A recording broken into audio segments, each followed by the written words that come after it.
ہنگو اور ہنگو کی نواحی علاقوں میں ایک بار پھر بدترین لوڈ شیڈنگ کا سلسلہ شروع ہو گیا ہے۔ اس بار پوری ملک میں پسکو نے اعلان کرنے کی زحمت بھی گوارا نہیں کی، اور باوجود یہ کہ نہ صرف موسم بدترین تبدیلی سے ایئر کنڈیشنروں کے استعمال کی ضرورت نہیں رہی جس سے بجلی کی خاصی بچت ہو رہی ہے، بلکہ حد تو یہ ہے کہ ہفتہ اور اتوار کے روز سرکاری دفاتر بند رہنے کے باوجود بھی لوڈ شیڈنگ کا یہ غضب ترین سلسلہ کسی طور کم ہونے میں نظر نہیں آ رہا ہے۔ یہ بجلی کا صرف نام ہی رہ گیا ہے اور بجلی بالکل ہے ہی نہیں، اور کمال کی بات تو یہ ہے کہ بل میٹر کے بالکل مختلف آتے ہیں۔ میٹر میں اگر 200 یونٹس ہوتے ہیں تو بل 4000 کا آتا ہے۔ حیرانگی تو اس بات یہ ہے کہ بجلی سپلائی منقطع ہے اور بل متواتر آتے رہتے ہیں۔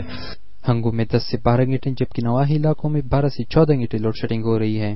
اب تک تو اس صورتحال کی وجہ گرمی کی شدت بتائی جاتی تھی، مگر اب تو وہ صورتحال بھی برقرار نہیں رہی اور اب صرف دن کے اوقات ہی پنکھوں کا استعمال کیا جاتا ہے، جبکہ راتوں میں سردی بڑھ جانے کی وجہ سے پنکھے بھی بند کیے جاتے ہیں۔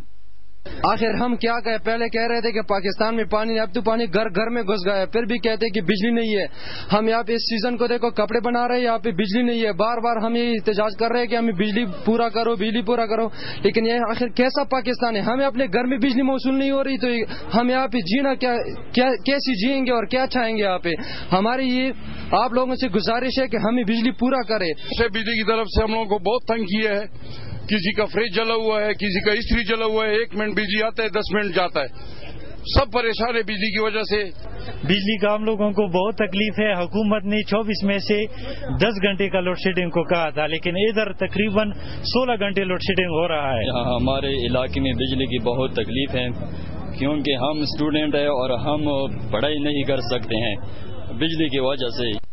اس کے باوجود بھی پسکو نے ملک بھر میں شدید گرمی کے دنوں کے برابر غیر اعلانیہ لوڈ شیڈنگ شروع کر کے عوام کو جس غضب سے دوچار کے رکھا ہے وہ عوام کی قوت برداشت سے باہر ہے۔ بجلی کی لوڈ شیڈنگ سے نہ تو صرف ہمارے کاروبار بلکہ ہمارے بچوں کے مستقبل پر بھی گہرا اثر ہو رہا ہے۔ کیمرہ مین اسرافیل کے ساتھ کریم خان، روہی ٹی وی، ہنگو۔